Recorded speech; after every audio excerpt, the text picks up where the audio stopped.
topic for today is about discuss about what do you see as the main purpose of the curriculum, the needs of the child, or the needs of the society. The key purpose of curriculum is to balance the need of both of child and society, fostering individual development while preparing students to contribute meaningfully. Therefore, communities from the perspective of child. The curriculum should be designed to support their intellectual, emotional, and social growth. These include of cultivating critical thinking, creativity, and love, lifelong learning for the perspective of the society. The curriculum should be ensure that students acquire the knowledge of skill necessary to be a productive member of society.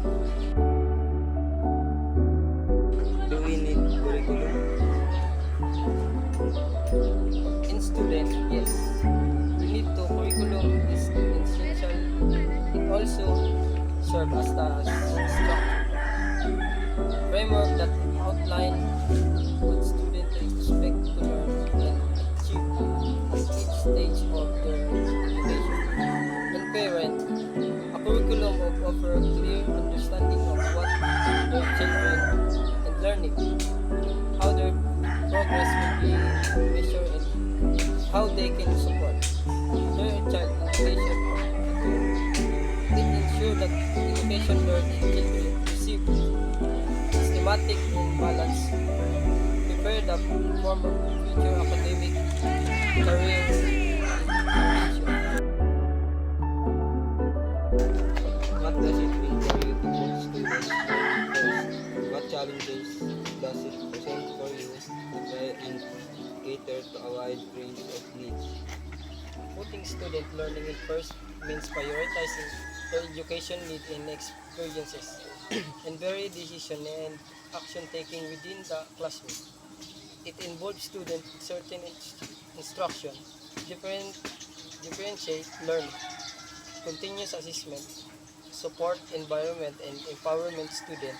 The challenge of diverse learning needs resource and limitation, time constraint, large class size, assessment pressure, and professional development. What criteria does issue when designing learning experience for the student?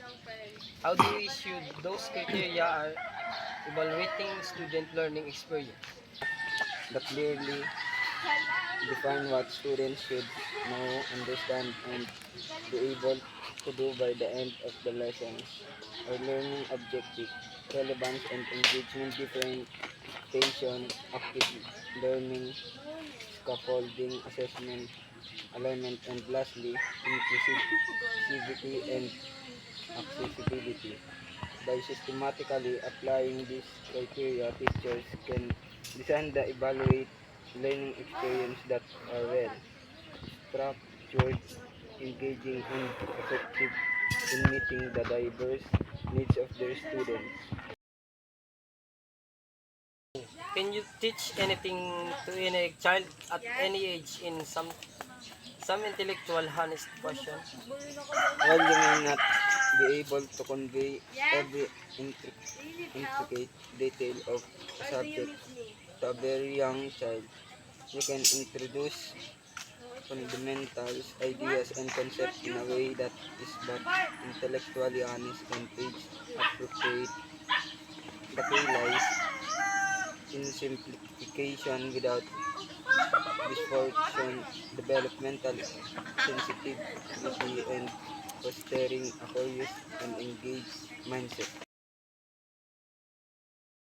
Its curriculum is getting due recognition and investment of time and energy at your workplace.